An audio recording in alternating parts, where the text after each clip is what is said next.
कलयुग को सभी युग में से सबसे सर्वश्रेष्ठ क्यों कहा गया है और ऐसा किसने बताया? और कलयुग में सबसे बलवान व्यक्ति किसको माना जाएगा?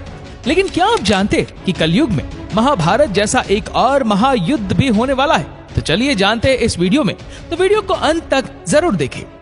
दोस्तों, हमारे सनातन धर्म में समय के कालखंडों को 4 युगों में बांटा गया है, सतयुग, त्रेता युग, द्वापर और कलयुग, जिसमें कलयुग को मानव जाति के लिए सबसे शापित युग कहा गया है। कहा तो ये भी जाता है कि जैसे जैसे कलयुग अपने चरम पर पहुंचेगा, हमारे समाज की हालत बद से बदतर होती जाएगी। लेकिन आपको जानकर हैरानी होगी कि प्राचीन समय में एक ऐसे महर्षि भी हुए जिन्होंने कलयुग को सभी युगों में सबसे सर्वश्रेष्ठ युग बताया।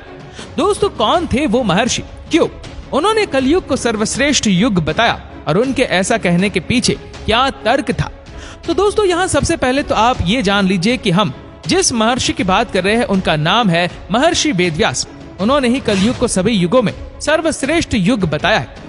कथा के अनुसार एक बार ऋषियों की सभा में चर्चा हो रही थी कि कौन सा युग सर्वश्रेष्ठ है। कोई सतयुग, कोई त्रेता, तो कोई द्वापर को श्रेष्ठ बता रहा था।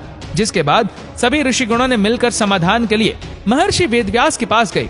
जब सभी ऋषिगण महर्षि वेदव्यास की कुटिया के समीप पहुंचे तो उन्होंने देखा कि महर्षि व्यास जी गंगा में डुबकी लगाकर ध्यान कर रहे। कुछ समय बाद महर्षि व्यास ध्यान से उठकर जल में खड़े हो गए और फिर उन्होंने जल में डुबकी मारी और ऊपर आने पर युगों में कलयुग वर्ण में शुद्ध और इंसानों में स्त्री श्रेष्ठ है ऐसा जपने लगे।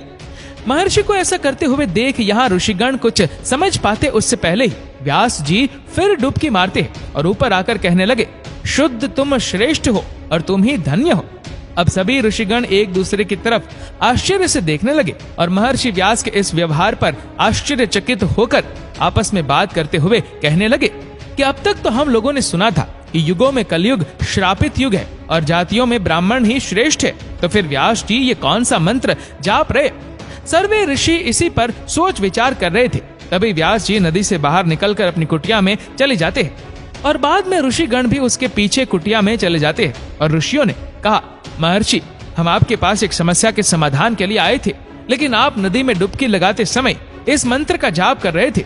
उस मंत्र ने हम सभी को आश्चर्य में डाल दिया है कि आखिर कलयुग सभी युगों में श्रेष्ठ कैसे हुआ?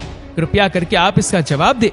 ऋषियों की बात सुनकर व्यास जी ने कहा, हे ऋषिगण, इसमें असमंजस की बात क्या है? मैंने जो भी कहा सत्य कहा।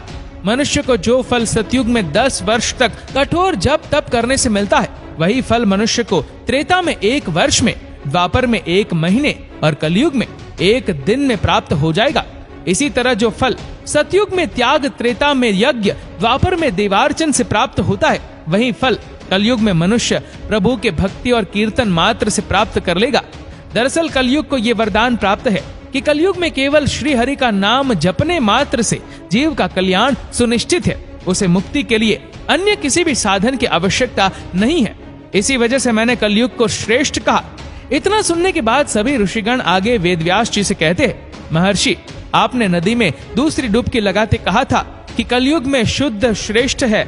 आखिर ये संभव कैसे है? समाज का सबसे निम्न वर्ण श्रेष्ठ कैसे हो सकता है? इस पर वेदव्यास जी कहते हैं, पहले ब्राह्मणों को ब्रह्मचर्य का पालन करना होता था, जिसके बाद वे अनुशासन एवं धर्म की मर्यादा में रहते हुए वेद शास्त्रों एवं मंत्रों का अध्ययन करते थे और इसके बाद ही वे अन्य वर्णों को मार्गदर्शन के लिए उन्हें धर्म ज्ञान देते थे। इस तरह से प्रत्येक ब्राह्मण अपने कर्तव्य का निर्वहन करते हुए उच्च पद को प्राप्त होते थे। लेकिन कलयुग में ब्राह्मणों में ये सभी गुण देखने को नहीं मिलेगा, इसीलिए वे सभी उच्च पद को प्राप्त नहीं होंगे। लेकिन शुद्ध में पहले से ही ब्रह्मचर्य और शास्त्रों के अध्ययन का नियम लागू नहीं होता आ रहा है। इसीलिए कलयुग में जो शुद्ध होंगे वे अपनी सेवा भाव के बल पर उच्च पद को अर्जित कर लेंगे। इसीलिए मैंने शुद्ध को कलयुग में सभी मनुष्यों में श्रेष्ठ कहा। दोस्तों, कथा के अनुसार व्यास जी यही नहीं रुके, वे आगे कहते हैं, जो पुरुष कलयुग में अपने गुण रूपी जल से अपने समस्त दोषों को धो डालेगा, वो पुरुष कलयुग में श्रेष्ठ पुरुष कहलाएगा।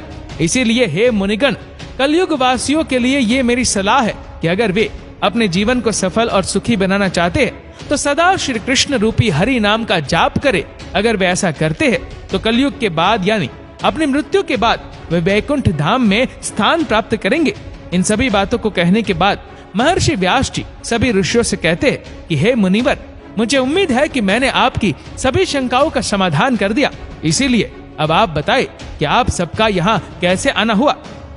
इस पर सभी ऋषियों ने एक स्वर में कहा, हे महर्षि, हम यहाँ आज इस शंका को लेकर आपके पास आए थे, वो आपकी कृपा से अब दूर हो गई है। ऋषियों के मुख से ये बात सुनकर व्यास जी अब मुस्कुराने लगते हैं।